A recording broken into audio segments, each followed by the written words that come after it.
Hello students आप सभी की हैवी डिमांड पर आज मैं शुरू कर रहा हूँ क्लास 10th सीबीएसई के लिए revision series for SST subjects. Clear. तो इसमें हम हिस्ट्री, सिविक्स और ज्योग्राफी और इकोनॉमिक्स इन सभी सब्जेक्ट्स को बहुत थॉरली रिवाइज करने वाले हैं। रिवीजन किस वे में करेंगे ये अभी मैं आपको बताऊंगा, बट एक चीज़ याद रखिएगा, ये रिवीजन सीरीज अब कंटिन्यूएशन में रहेगी, जिसमें हम अगर रिवीजन की बात करें तो रिवीजन जो होगा वो टोटली बेस्ड होगा किस पर? चैप्टर की समरी पर। चैप्टर की समरी पढ़ेंगे प्लस हम क्या करेंगे? एमसीक्यूज करेंगे। ठीक है। तो बेसिकली आज की जो सीरीज है, सीरीज का जो लेक्चर नंबर 1 है, इसमें हम चैप्टर नंबर 3 जो मोस्ट फेवरेट टॉपिक है सीबीएसई का, तो उसको हम बहुत थॉरली एमसीक्यू के फॉर्मेट में समझने वाले हैं। और याद रखिएगा, ये जो मोस्ट एक्सपेक्टेड एमसीक्यूज हैं ये सिर्फ एक्सपेक्टेड एमसीक्यूज नहीं है, इसमें मैंने प्रीवियस ईयर के क्वेश्चंस को भी इंक्लूड किया है, जिससे आपको आइडिया लग जाएगा कि हाँ किस तरह से क्वेश्चन सीबीएसई फ्रेम करता है। ठीक है। तो एमसीक्यू पर भी फोकस करेंगे और एमसीक्यू सॉल्व करके आप कमेंट में अपना ऑप्शन भी पुट करेंगे, या फिर एंड ऑफ द लेक्चर आप अपना स्कोर वहां पर मार्क करेंगे कि कितना स्कोर आपको आ रहा है। क्लियर। तो 35 क्वेश्चंस को हम यहाँ कवर अप करने वाले हैं और कोशिश ये रहेगी कि 35 क्वेश्चंस के सहारे पूरा का पूरा चैप्टर एक बार थॉरोली रिवाइज कर लिया जाए। तो बेसिकली आज हम चैप्टर 3 देखने वाले हैं और धीरे धीरे करके हम चैप्टर की समरी भी पढ़ेंगे और इसके साथ साथ हर एक चैप्टर की एमसीक्यू भी हम सॉल्व करने की कोशिश करेंगे। तो चलिए शुरू करते हैं आज की रिवीजन सीरीज का लेक्चर नंबर 1, जो कि शुरुआत हो रही है नेशनलिज्म इन इंडिया से। तो चलिए शुरू करते हैं क्वेश्चन नंबर 1 से। क्वेश्चन नंबर 1 हमारा है, विच of the following situations in India were the result of the first world war. यानी कि यहाँ फर्स्ट वर्ल्ड वॉर से शुरुआत की गई है, दैट मीन्स कि इस चैप्टर में फर्स्ट वर्ल्ड वॉर का थोड़ा सा इंपैक्ट रहने वाला है। तो क्वेश्चन पूछ रहा है कि इंडिया पर फर्स्ट वर्ल्ड वॉर का क्या क्या इंपैक्ट रहा है, क्या रिजल्ट रहा है। ठीक है। तो पहली चीज आपको जो याद रखनी है वो क्या याद रखनी है? फर्स्ट वर्ल्ड वॉर का टाइम पीरियड 1914 से 1918 का टाइम पीरियड जो था वो फर्स्ट वर्ल्ड वॉर का टाइम पीरियड था। ठीक है। तो ये जो टाइम पीरियड था, इसी टाइम पीरियड पर महात्मा गांधी इंडिया आते हैं। अभी आगे हम देखेंगे कि किस डेट को महात्मा गांधी इंडिया आते हैं, बट याद रखेंगे कि इसी टाइम पीरियड के बीच में महात्मा गांधी इंडिया आते हैं, बहुत सारी पॉलिटिकल एक्टिविटीज को परफॉर्म करते हैं। क्लियर। तो क्वेश्चन का मतलब ये है कि क्या रिजल्ट या क्या कॉन्सिक्वेंसेस इंडिया पर पड़े फर्स्ट वर्ल्ड वॉर का। फर्स्ट वर्ल्ड वॉर जिसमें ब्रिटेन भी इन्वॉल्व था, तो ब्रिटेन को बहुत सारे सोल्जर्स की जरूरत थी। ठीक है। और वो चाहता था कि इंडियन सिटीजन्स, इंडियन सोल्जर्स भी हमारा साथ दें ताकि हम फर्स्ट वर्ल्ड वॉर को जीत सकें। ठीक है। तो इसमें first option is saying there was a wide spread anger in the villages due to forced recruitment. जी हाँ, बिल्कुल फोर्स्ड रिक्रूटमेंट हो रहा था उस टाइम पर जब इनको सोल्जर्स की जरूरत थी। तो ये गांव गांव घूमकर भारत में क्या करते थे? लोगों को इकट्ठा करते थे, जवानों को, और उनको जबरदस्ती रिक्रूट करके सोल्जर बनाकर फर्स्ट वर्ल्ड वॉर के लिए फाइट करने के लिए भेज देते थे। तो ये तो ऑप्शन बिल्कुल सही है सर। लेकिन जो सेकंड ऑप्शन है, कस्टम ड्यूटीज वर इंक्रीज्ड। तो कस्टम ड्यूटी क्या होती है यहां ध्यान से समझेंगे। सबसे पहले एक कंट्री है, कंट्री ए, एक कंट्री है बी। अगर कंट्री ए अपना कोई प्रोडक्ट कंट्री बी में बेचना चाहती है, कंट्री बी के मार्केट को यूज करना चाहती है, तो कंट्री ए को कंट्री बी को कुछ टैक्स के फॉर्म में पैसे देने पड़ेंगे ताकि ये इस मार्केट को एक्सप्लॉइट कर सकें। क्लियर। तो जो भी टैक्स कंट्री बी लगाएगा ऑन कंट्री ए कि आप हमारी कंट्री में आ रहे हैं प्रोडक्ट सेल करने के लिए, तो आपको इसके बदले कुछ टैक्स देना पड़ेगा। क्लियर। तो वो जो ड्यूटी है उसे हम कस्टम ड्यूटी कहते हैं। ठीक है, कस्टम ड्यूटी इसे ही कहते हैं। तो कस्टम ड्यूटी भी इंक्रीज कर दी गई थी, याद रखेंगे। और कस्टम ड्यूटी क्यों इंक्रीज कर दी गई थी? ताकि ज्यादा से ज्यादा ब्रिटिशर्स को पैसा मिल सके, और ज्यादा से ज्यादा पैसा मिलेगा तो वो पैसा कहाँ लगा सकेंगे? फर्स्ट वर्ल्ड वॉर में। Then third option is saying income taxes were introduce. Income tax को भी इंट्रोड्यूस किया गया क्योंकि पैसे की डिमांड है कि ज्यादा से ज्यादा हमें रेवेन्यू चाहिए, तो रेवेन्यू के लिए हम सारे हथकंडे अपनाएंगे ताकि ज्यादा से ज्यादा हमारे पास पैसे आए और उस पैसे का यूज हम फर्स्ट वर्ल्ड वॉर में कर सकें। तो बेसिकली यहाँ पर सारे ऑप्शन सही हैं। Option D is going to be the correct answer for question number 1। Clear. So first world war से ये सारी चीजें हमें सीखने को मिलती हैं। Now coming to the question number 2।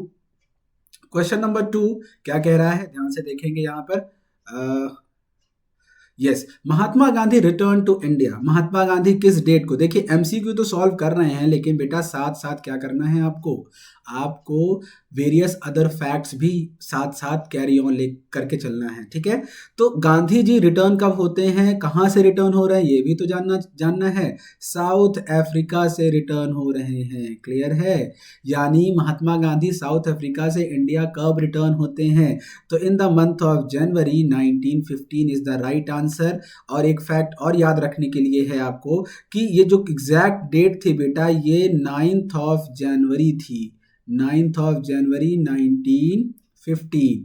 और आज 9th ऑफ जनवरी को ही सेलिब्रेट किया जाता है एज द प्रवासी भारतीय दिवस, प्रवासी भारतीय दिवस के रूप में इसको सेलिब्रेट किया जाता है, ठीक है। तो हिस्ट्री क्या है कि 9th ऑफ जनवरी 1915 को महात्मा गांधी साउथ अफ्रीका से भारत लौटे थे, किसकी रिक्वेस्ट पर, इनके पॉलिटिकल गुरु गोपाल कृष्ण गोखले की रिक्वेस्ट पर। तो ये भी इंपॉर्टेंट क्वेश्चन हो गया कि महात्मा गांधी के पॉलिटिकल गुरु कौन थे, गोपाल कृष्ण गोखले थे, ठीक है।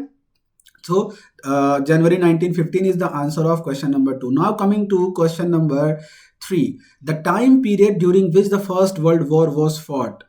तो ये जो फर्स्ट वर्ल्ड वॉर की डेट है, अभी मैंने फर्स्ट क्वेश्चन में ही आपको एग्जैक्टली बता दी थी, ये कब की है, ये है बेटा 1914 से 1918 के बीच में ये वॉर फाइट की गई थी, क्लियर है।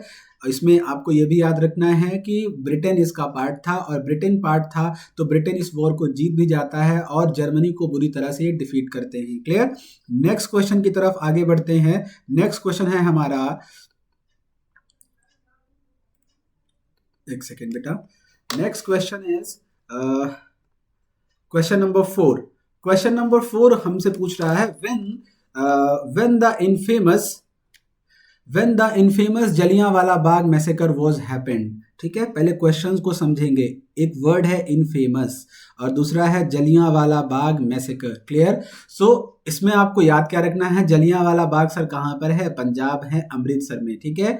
इनफेमस का मतलब क्या होता है, जब भी कोई चीज बुरी चीजों के लिए फेमस होती है तो उसे इनफेमस कहते हैं, और अगर कोई चीज अच्छी चीजों के लिए फेमस है, लीगल चीजों के लिए फेमस है, तो उसे हम फेमस कहते हैं, ठीक है। तो फेमस और इनफेमस दो टर्म्स हैं। इनफेमस मतलब जो भी चीजें बुरी चीजों के लिए फेमस हैं उसे इनफेमस कहते हैं। तो जलियांवाला बाग एक हत्याकांड था, मैसेकर था, इस वजह से इसे हम कह सकते हैं कि ये एक इनफेमस इंसिडेंट था।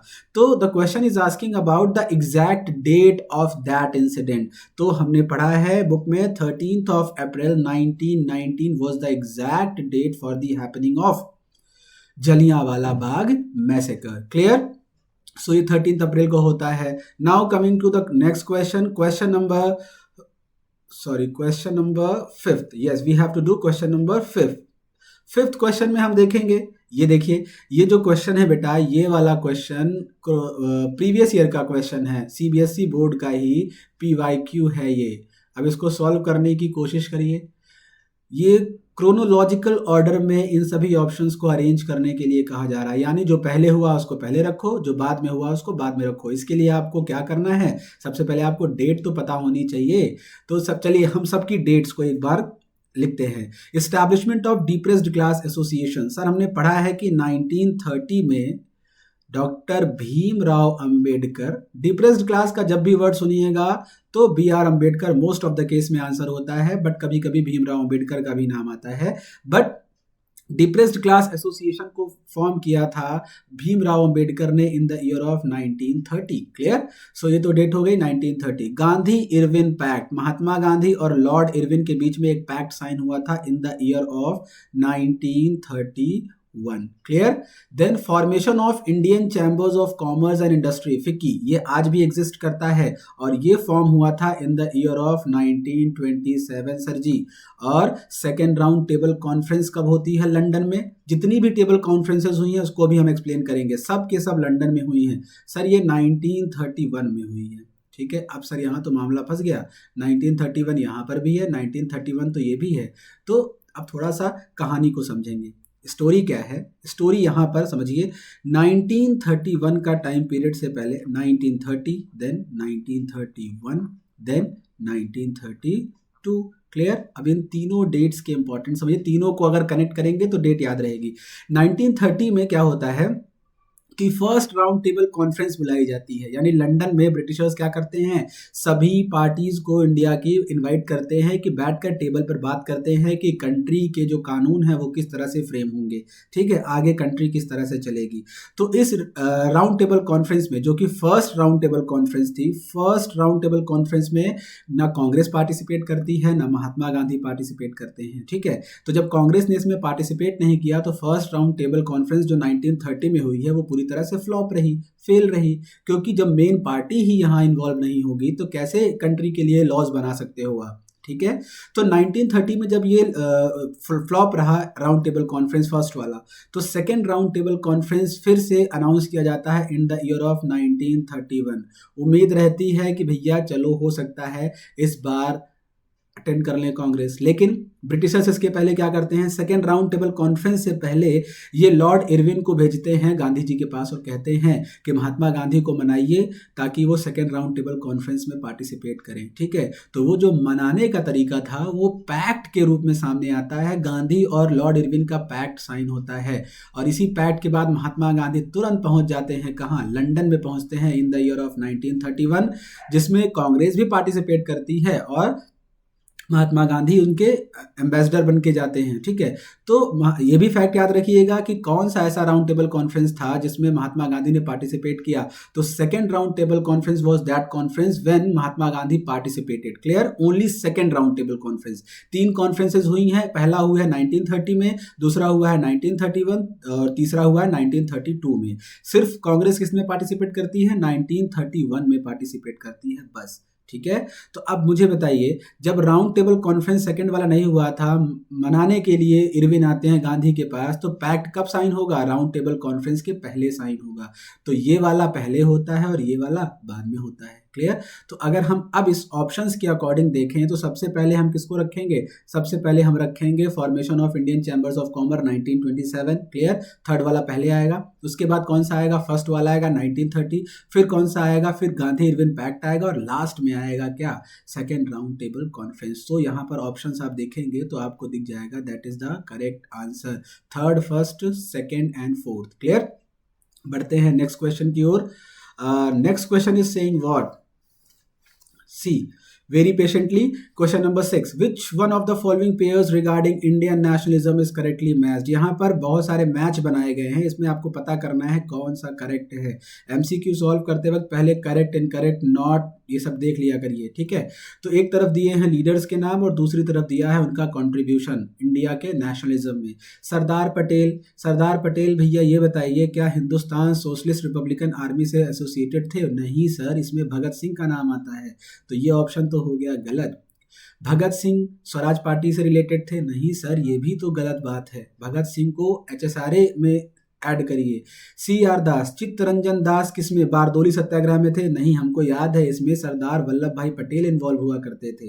अब देखिए ऑप्शन डी, जवाहरलाल नेहरू क्या अवध किसान सभा से रिलेटेड थे, यस सर, बिल्कुल, जवाहरलाल नेहरू अवध किसान सभा, ये एक करेक्ट मैच है, क्योंकि हमने पढ़ा है कि इन द ईयर ऑफ 1920 अवध किसान की एक सभा होती है जिसमें जवाहरलाल नेहरू पार्टिसिपेट करते हैं और बाबा रामचंद्र पार्टिसिपेट करते हैं, ठीक है। तो बाबा रामचंद्र का नाम भी आप लोग याद रखेंगे, Baba Ramchandra, clear. So option D is the right answer. Next question, question number 7, who among the following organise the depressed class association. Sir ये तो हो चुका है, ठीक है, हो चुका है। आपको याद क्या रखना है, 1930 में ये डिप्रेस्ड क्लास एसोसिएशन बनता है और कौन बनाता है, option C is the correct answer, Bhimrao Ambedkar, clear. Next question की ओर आगे बढ़ते हैं। नेक्स्ट क्वेश्चन हमसे क्या पूछ रहा है, next question is asking about arrange the following events in the chronological order. Most favourite way of question है इनका सीबीएसई का। आज तक इस तरह के क्वेश्चंस पहले नहीं आते थे, लेकिन अब रिसेंट डेज में ये काफ़ी ज़्यादा फ्रीक्वेंट हो चुके हैं, ठीक है। तो ये जितने भी इवेंट्स हैं इनकी डेट आपको पता रहेगी, तो आप इसको क्रोनोलॉजी में लगा सकते हैं वन आफ्टर दी अदर। तो चलिए शुरू करते हैं। फॉर्मेशन ऑफ खिलाफत कमेटी बॉम्बे में बनती है। जो खिलाफत मूवमेंट हमने पढ़ा है 1920 का, जिसमें मोहम्मद अली और शौकत अली हैं, ठीक है। तो ये in the year of 1919 organise होता है। कौन से मंथ में? मार्च मंथ में, ठीक है। तो ये मंथ भी याद रखेंगे। क्लियर। जलियांवाला बाग मैसेकर कब होता है? ये सर होता है अप्रैल मंथ के 1919 में। देखिए जब भी क्रोनोलॉजी का क्वेश्चन बनेगा ना, तो इसमें आपको मंथ भी याद रखना है, क्योंकि देखिए दोनों 1919 के हैं, कौन सा पहले हुआ ये आप जज नहीं कर सकते हैं। क्लियर। फिर बारदोली सत्याग्रह, ये तो बहुत आसान है सर, हमने पढ़ा है इन the year of 1928। Withdrawal of the non cooperation movement, ये भी हमने पढ़ा है कि सर चौरी चौरा इंसिडेंट होता है, जिसके बाद Mahatma Gandhi non cooperation movement को विथड्रॉ कर देते हैं इन द ईयर ऑफ 1922। ठीक है। तो चलिए अब इसको क्रोनोलॉजी में लगाते हैं। सबसे पहले क्रोनोलॉजी में कौन आएगा? सबसे पहले आएगा फॉर्मेशन ऑफ खिलाफत पार्टी, पहला। देन दूसरा आएगा अप्रैल 1919 वाला, फिर आएगा चौथा वाला, यानी first, second, fourth and third. Clear. So first, second, fourth and third, this option is going to be the right answer. तो 8th का हो जाएगा सी। चलिए बढ़ते हैं नेक्स्ट क्वेश्चन की तरफ। क्वेश्चन नंबर 9 ये रहा। Arrange the following events in the Indian national movement in chronological order. फिर से पूछ लिया इन्होंने, क्या? Chronological order. क्लियर। तो अब यहाँ पर हमें फिर से वही स्टेप चलना पड़ेगा। पहले सबकी डेट्स लिखिए, जिनकी डेट्स पता है उनकी लिखते जाइए, बाकी ऑटोमेटिकली आ जाएगा। यही तरीका होता है best way to attempt these kind of question. तो formation of Swaraj party, sir हमने पढ़ा है 1923 में मिस्टर मोतीलाल नेहरू और कौन? CR दास मिलकर के स्वराज पार्टी बना देते हैं। ठीक है। लाहौर सेशन बहुत ज़्यादा फेमस सेशन है इंडियन नेशनल कांग्रेस का in the year of 1929 and presided by Jawaharlal Nehru. Gandhi Irwin pact कब होता है? गांधी इरविन पैक्ट अभी हमने पढ़ा, लॉर्ड इरविन और गांधी जी के बीच में जो पैक्ट हुआ इन द ईयर ऑफ 1931, यानी सेकेंड राउंड टेबल कॉन्फ्रेंस के पहले। और formation of depressed class association, sir Bhimrao Ambedkar इसको बनाते हैं इन द ईयर ऑफ 1930। अब सबकी डेट्स मालूम चल गई हैं, सीक्वेंस में अरेंज कर दीजिए फटाफट। तो सबसे पहले क्या आएगा? फॉर्मेशन ऑफ स्वराज पार्टी पहला सबसे पहले आएगा, फिर कौन सा आएगा? दूसरा वाला सेकंड नंबर पे आएगा, फिर तीसरा वाला आएगा कि चौथा? चौथा वाला आएगा। तो सबसे पहले आएगा पहला, दूसरा, चौथा और तीसरा। Clear. So this is going to be the right answer. तो ये सब PYQs हैं बेटा, बहुत ध्यान से अटेम्प्ट करेंगे। Now coming to question number 10।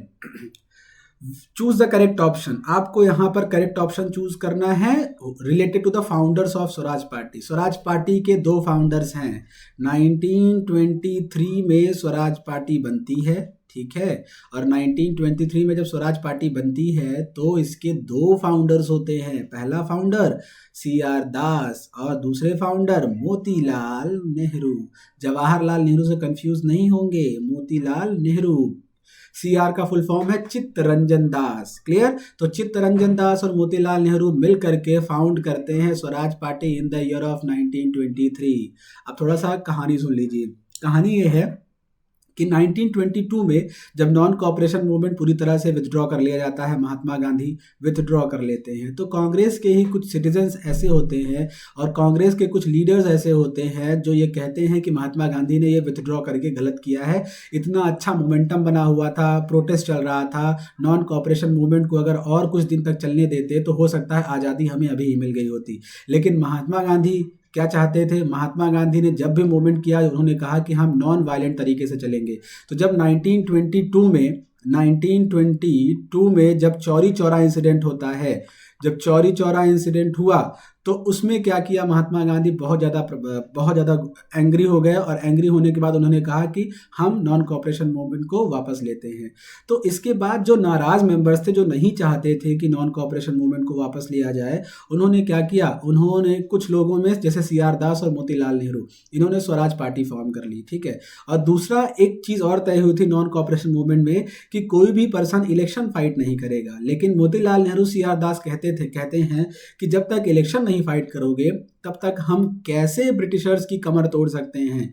तो हमें इलेक्शन फाइट करना ज़रूरी है। तो इलेक्शन फाइट करने के लिए क्या चाहिए, पार्टी चाहिए। तो पार्टी फॉर्म करी और इलेक्शन फाइट करना शुरू कर दिया। तो किसने फॉर्म किया, सी आर दास और मोतीलाल नेहरू ने। अब कहानी अगर याद रहेगी तो जिंदगी भर ये नहीं भूलेंगे कि स्वराज पार्टी किसने फॉर्म की थी।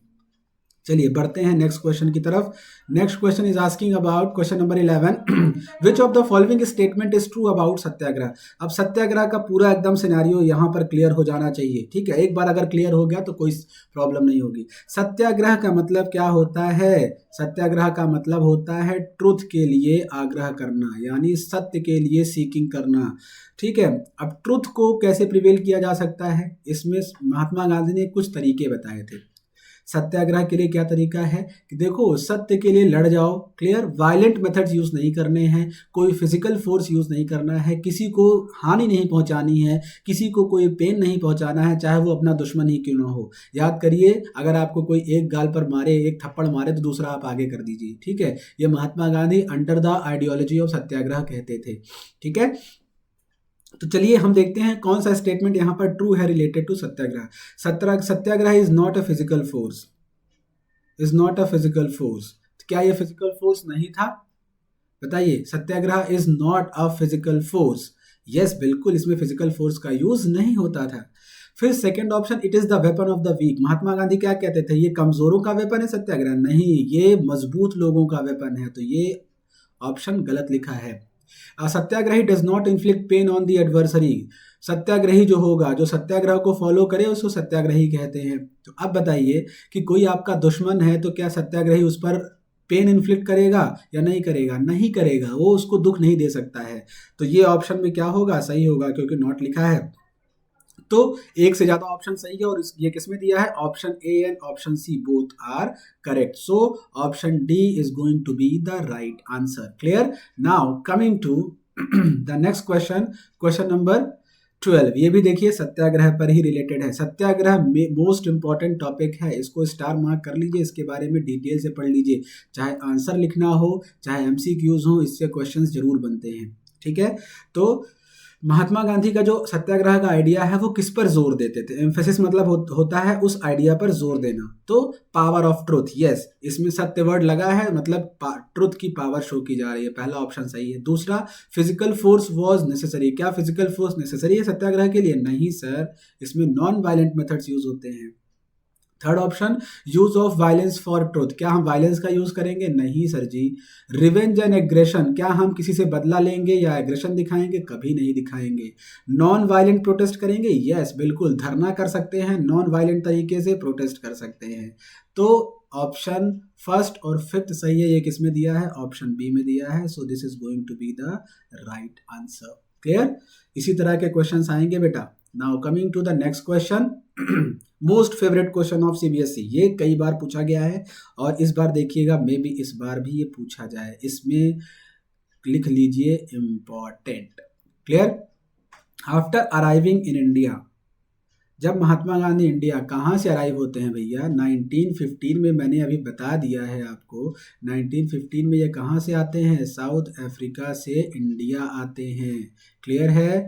और डेट क्या रहती है, 9 ऑफ जनवरी, जिसे हम प्रवासी भारतीय दिवस के रूप में मनाते हैं। क्लियर है। तो महात्मा गांधी जब इंडिया आ गए तो महात्मा गांधी ने कई सारे सक्सेसफुल सत्याग्रह मूवमेंट को ऑर्गेनाइज किया, बिल्कुल किया। हमने ये भी देखा कि 1915 से 1917 तक महात्मा गांधी कुछ नहीं करते हैं। क्यों, क्योंकि गोपाल कृष्ण गोखले जो उनके पॉलिटिकल गुरु हैं, ये कहते हैं कि आप अभी इंडिया घूमिए, पूरा एक एक कोना घूमिए, लोगों से मिलिए, लोगों की क्या परेशानियां हैं, क्या डिमांड्स हैं, उन सबको ऑब्जर्व करिए, फिर आप कूदिएगा मूवमेंट में, ठीक है। वही करते भी हैं। तो 1917 से ही इनका सिस्टम शुरू हो जाता है सत्याग्रह मूवमेंट का। क्लियर। तो स्टार्टिंग के 3 सत्याग्रह मूवमेंट दिए हुए हैं, आपसे इसको पूछा जा रहा है कि कौन सा इंसिडेंट पहले हुआ, यानी क्रोनोलॉजी आपको लगानी है, ठीक है। तो सबसे पहले हमको पता है कहाँ होता है, बिहार के चंपारण में होता है 1917। फिर खेड़ा होता है 1918, उसके बाद ये है 1918। अब सर यहाँ तो प्रॉब्लम आ गई, दो ही डेट 1918 हो गई। तो यहाँ पर एक एक्रोनिम, एक ट्रिक मैंने बनाई है जिसको हम कह सकते हैं CAKE। ये है केक, यानी सबसे पहले चंपारण हुआ, फिर कौन सा हुआ, अहमदाबाद, और फिर क्या हुआ, खेड़ा हुआ। ई से कोई मतलब नहीं है, वर्ड बनाने के लिए लिख दिया गया है। तो सबसे पहले चंपारण हुआ, फिर हुआ अहमदाबाद, फिर हुआ खेड़ा। इस तरह से आपको क्रोनोलॉजी याद हो जाएगी। तो सबसे पहले चंपारण हुआ यानी सेकेंड, फिर दूसरा अहमदाबाद हुआ, फिर तीसरा खेड़ा हुआ। ये किस में दिया है, ऑप्शन बी में दिया है। तो option B is the right answer. तो ये केक वर्ड याद रखिएगा, बहुत इंपॉर्टेंट रोल प्ले करेगा। ठीक है, now coming to some more questions related to that chapter. Question number 14, Rowlatt act कब पास हुआ था? ना वकील ना दलील सीधे जेल, ये कहता था रॉलट एक्ट का कानून। ठीक है, तो रॉलट एक्ट पास होता है इन द ईयर ऑफ 1919। क्लियर है। अब आपसे पूछा जाए जलियांवाला बाग मैसेकर से पहले पास होता है या बाद में?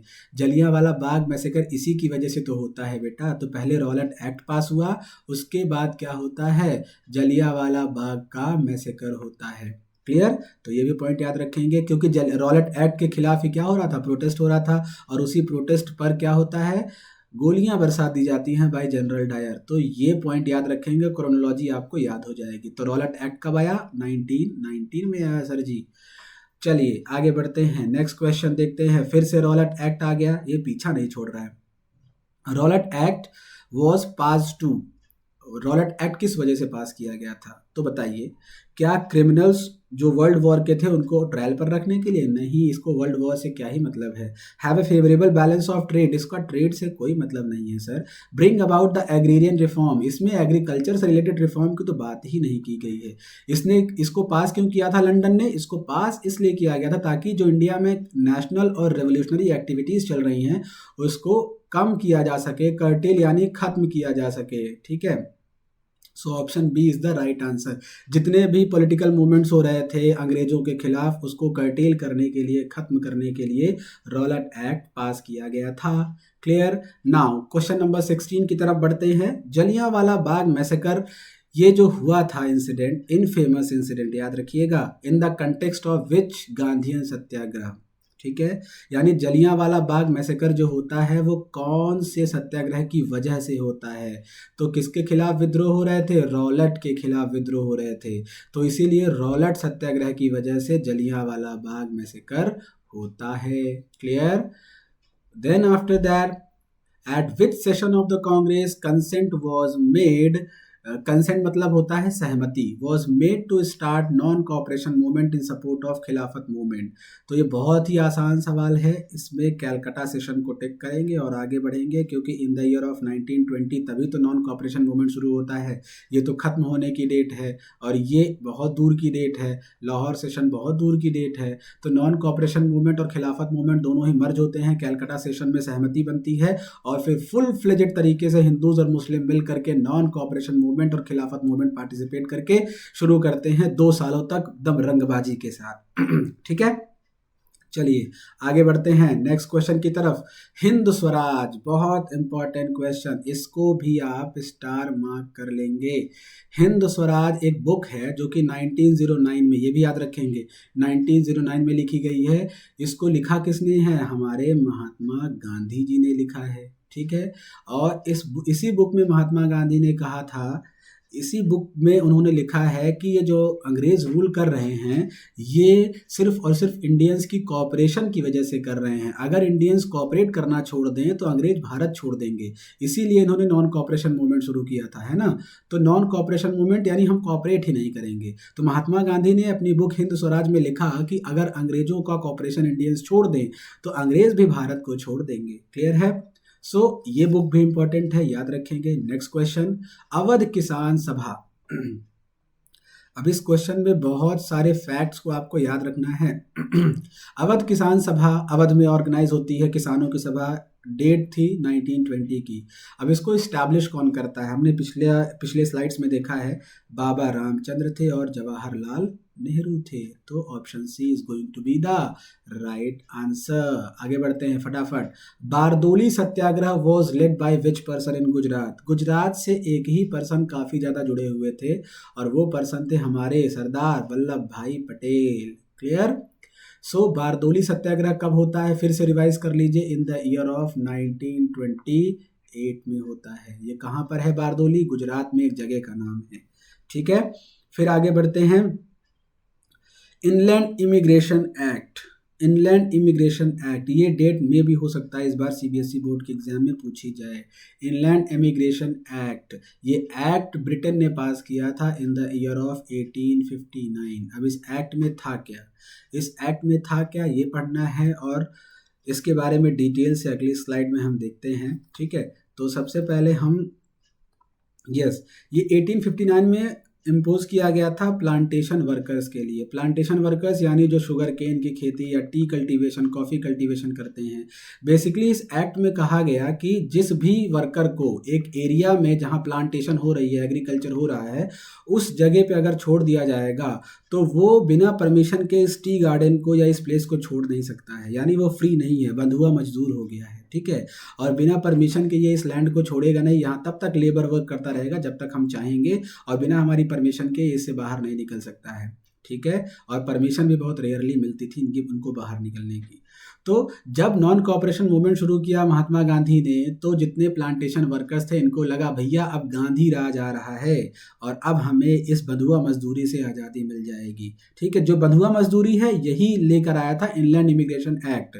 ठीक है, तो गांधी राज अब आ रहा है, तो सभी ने, जितने प्लांटेशन वर्कर्स थे, इन्होंने भी नॉन कॉपरेशन मूवमेंट का सपोर्ट किया था ताकि वो यहाँ से निकल सकें। और इन्होंने ये भी भ्रम बना लिया था अपने मन में, जितने लेबर्स थे, कि गांधी राज अगर आ जाएगा ये मूवमेंट के बाद, तो उसके बाद जितने भी लोग हैं सबको ज़मीनें मिलेंगी अपने अपने गाँव में और हम लोग वहीं पर खेती करेंगे और वहीं खुश रहेंगे। ठीक है, बट ऐसा हो नहीं पाता है।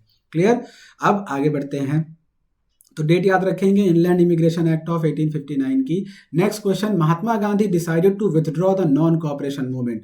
महात्मा गांधी एक समय पर डिसाइड करते हैं कि हम एनसीएम मूवमेंट को पूरी तरह से खत्म करेंगे। क्यों? क्योंकि नाराज हो गए थे कि हम चाहते थे नॉन वायलेंट तरीके से, लेकिन आप लोगों ने चौरी चौरा मचा दिया। तो किसकी वजह से? Violence at Chauri Chaura. ठीक है, इसकी एग्जैक्ट डेट जो गवर्नमेंट मानती है वो 4 फरवरी है, 4 फरवरी 1922। ठीक है, तो चौरी चौरा इंसिडेंट होने की वजह से ही नॉन कॉपरेशन मूवमेंट विथड्रॉ कर लिया जाता है। Next question, the leaders involve in the formation of Swaraj party. फिर से स्वराज पार्टी। ठीक है, आ रहा है तो हम करेंगे। स्वराज पार्टी 1923 में फॉर्म होती है। कौन कौन करते हैं? Mister Chittaranjan Das and Motilal Nehru. जवाहरलाल नेहरू भाई से कंफ्यूज नहीं होंगे। नेक्स्ट क्वेश्चन पर आगे बढ़ते हैं। Simon commission arrive in India in the year of. किस ईयर में साइमन कमीशन इंडिया आता है? साइमन गो बैक के नारे लगते हैं, है ना, याद है? तो 1927, 1928 और 1930, इन 3 डेट्स को याद रखेंगे साइमन कमीशन के लिए। ठीक है, अब देखिए 1927 क्या है? 1927 में ब्रिटेन में साइमन कमीशन बना दिया गया था, यानी अभी इंडिया नहीं आया है, ब्रिटेन में साइमन कमीशन बना दिया गया है। 7 लोगों का एक ग्रुप हुआ। साइमन कमीशन क्या था? 7 मेंबर्स का एक ग्रुप था और सभी 7 मेंबर्स क्या थे? ब्रिटिश थे। सभी मेंबर्स क्या थे? ब्रिटिश हुआ करते थे। प्लस इसके जो लीडर थे वो कौन थे? जॉन साइमन थे। ठीक है, तो ये जो 1927 की डेट है ये याद रखनी है कि इस दिन साइमन कमीशन बनाया गया था ब्रिटेन में। और उसके बाद जब ये लोग इंडिया पहुंचते हैं तो पहुंचते पहुंचते हो जाता है ईयर 1928, यानी 1928 में साइमन कमीशन कहाँ पहुंचा? इंडिया पहुंच आया है।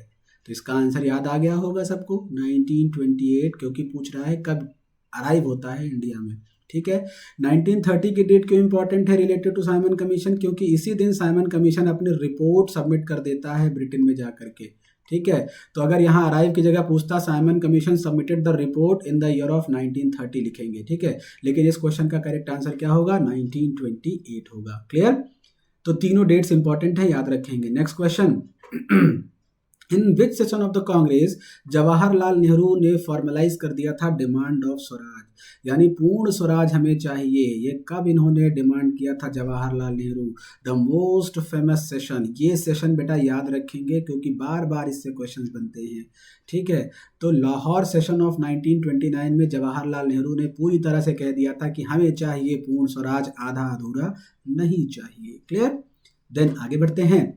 Defines of salt law, defines मतलब होता है लॉ को ब्रेक करना, ठीक है, नहीं मानना। डिफाइंस मतलब होता है ना मानना। Defines of salt law mark the beginning of which of the following movement, यानी जब नमक का कानून तोड़ा गया तो कौन से मूवमेंट की शुरुआत हो गई भैया? सिविल डिसोबीडियंस मूवमेंट की शुरुआत हुई है। सिविल डिसोबीडियंस मूवमेंट यानी सविनय अवज्ञा आंदोलन। यहाँ पर कुछ चीज़ें याद रखने वाली बात है। सिविल डिसोबीडियंस मूवमेंट 1930 में शुरू होता है, ठीक है, क्योंकि सॉल्ट लॉ इसी ईयर में ब्रेक हुआ था।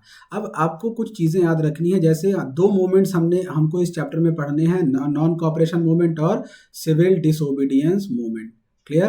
तो दोनों में डिफरेंस क्या है, ये बहुत इंपॉर्टेंट है। नॉन कॉपरेशन यानी अब हम ब्रिटिशर्स का कॉपरेशन नहीं करेंगे। क्लियर है? यानी इंडियन सिटीजन्स ब्रिटिशर्स का कॉपरेशन नहीं करेंगे।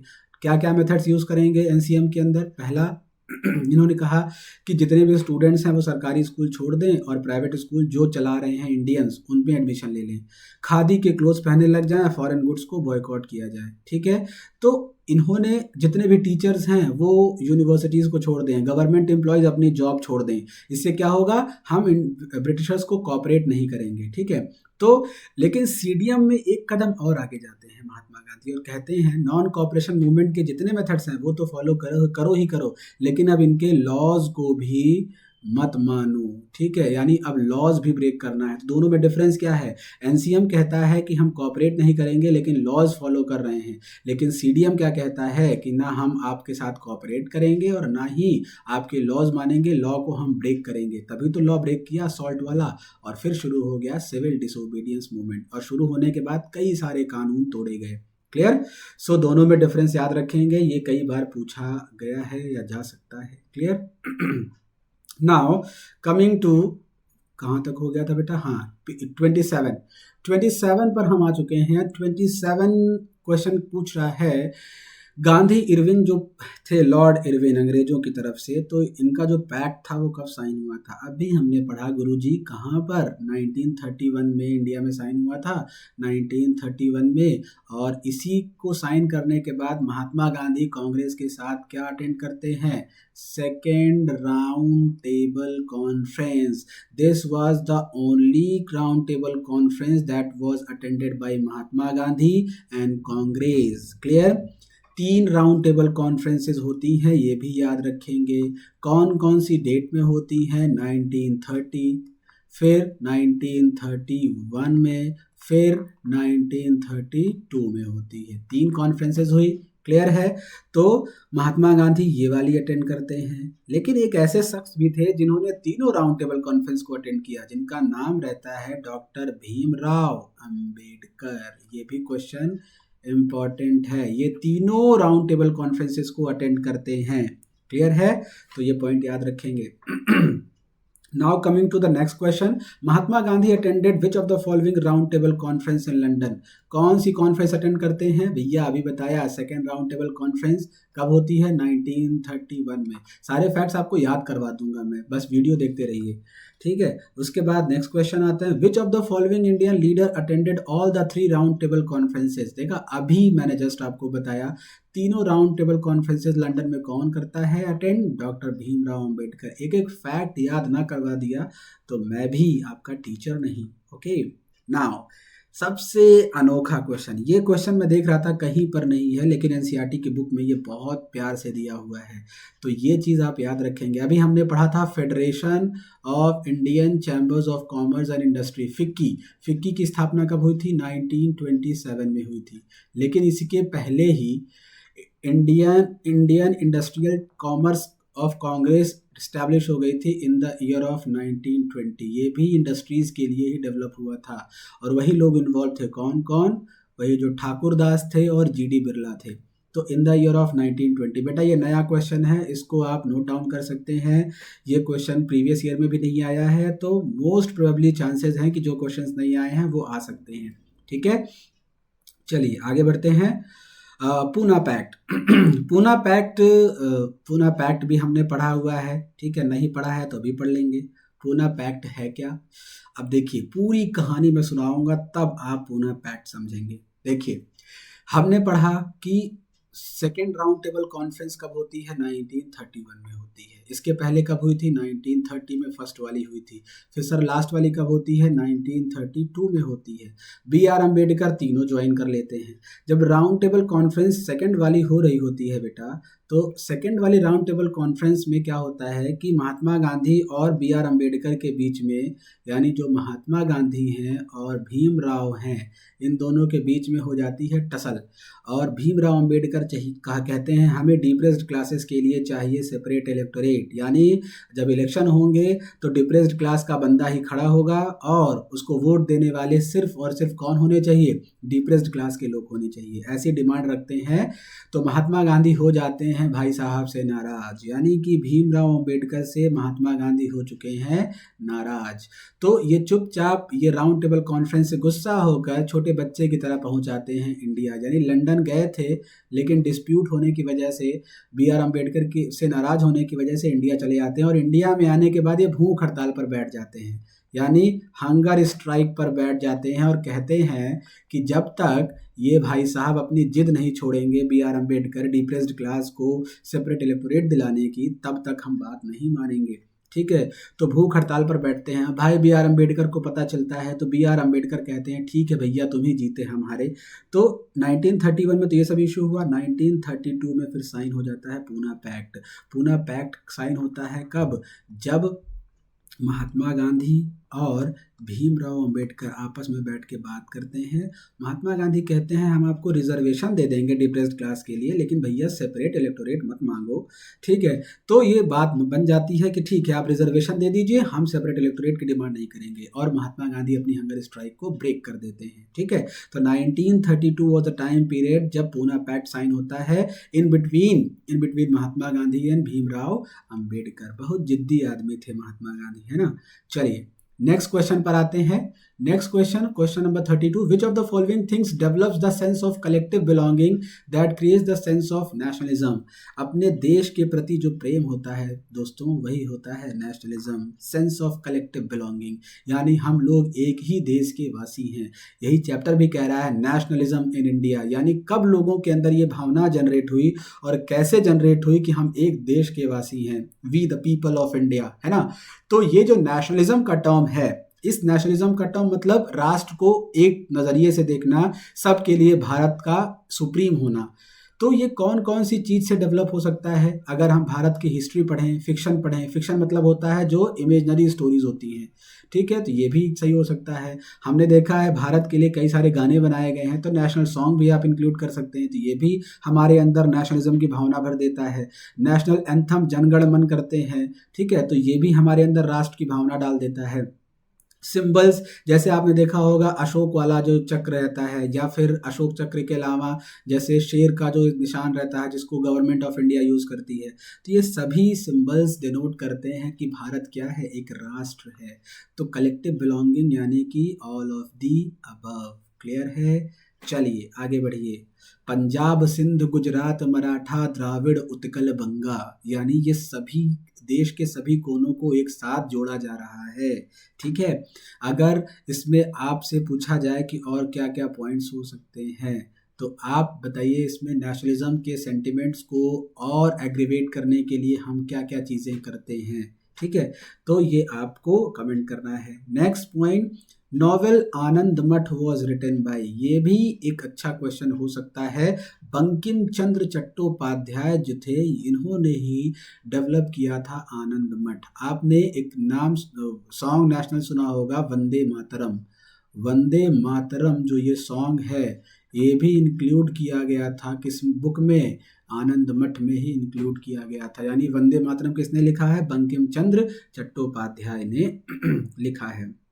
नेक्स्ट क्वेश्चन, भारत माता की जो इमेज है वो सबसे पहले कौन क्रिएट करता है? भारत माता, यानी हम अपने देश को भारत माता कहते हैं, तो इसकी इमेज को सबसे पहले किसने क्रिएट किया था? ये क्वेश्चन बहुत ही इम्पोर्टेंट है। तो देखिए first first thing, Bankim Chandra Chattopadhyay ने इसको क्रिएट किया था। ठीक है बेटा, बंकिम चंद्र चट्टोपाध्याय ने इसको क्रिएट किया था, लेकिन अवनींद्रनाथ टैगोर ने इसको सबसे पहले क्या किया, पेंट किया था। यानी इसकी पेंटिंग किसने बनाई, इसकी पेंटिंग बनाई थी अवनींद्रनाथ टैगोर ने, लेकिन पहली बार भारत माता को क्रिएट किसने किया था, रफ स्केच किसने बनाया था, बंकिम चंद्र चट्टोपाध्याय ने बनाया था। ठीक है, हम आ गए हैं आखिरी पड़ाव पर चैप्टर के। लास्ट क्वेश्चन है हमारा, द तमिल फोक टेल्स। बेटा ये इंपॉर्टेंट क्वेश्चन मार्क कर लीजिएगा। द तमिल फोक टेल्स, यानी तमिल में एक बुक लिखी गई है, the folklore of southern India, इस बुक का नाम है। ठीक है, इस बुक को लिखा किसने है, इसको पब्लिश किसने किया है, तो एक बहुत ही अननोन राइटर हैं मिस नतेशा शास्त्री। नतेशा शास्त्री, इन्होंने इस बुक को लिखा है, the folklore of southern India. ठीक है, तो हमने यहाँ टोटल 35 क्वेश्चंस कवर किए। इन 35 क्वेश्चन से हमने मेजर इंसिडेंट्स को भी क्या किया, कवर कर लिया। ठीक है, इस चैप्टर की जो समरी है, इस समरी को हम इस आने वाले संडे को अपलोड करेंगे। ठीक है, जिससे ये चैप्टर हो जाएगा कंप्लीट। उसके बाद हम नेशनलिज्म इन यूरोप को कंप्लीट करेंगे, यानी 1 बाय 1 हम सारे चैप्टर्स को इसी फॉर्म में कंप्लीट करने वाले हैं। या तो हम समरी पढ़ेंगे, समरी हम पढ़ेंगे डिजिटल बोर्ड पर, और एमसीक्यूज का फॉर्मेट हम इस तरह से सॉल्व करेंगे। तो जितने भी क्वेश्चंस यहाँ पर कराए गए हैं, वो सारे के सारे क्वेश्चन को आप अटेम्प्ट करने की कोशिश करिएगा, और प्लीज़ इस वीडियो को ज़्यादा से ज़्यादा शेयर करिए। और मेरे इंपीरियल के जो स्टूडेंट्स हैं वो इन वीडियोस को ज़रूर देखें, क्योंकि उन्हीं स्टूडेंट्स के डिमांड पर ये वीडियो बनाई गई है, और आगे जो भी रिवीजन सीरीज़ चलेगी वो आप सभी के लिए ही चलेगी। तो ज़्यादा से ज़्यादा शेयर करिए, फैला दीजिए आग की तरह। Thanks for watching, bye bye.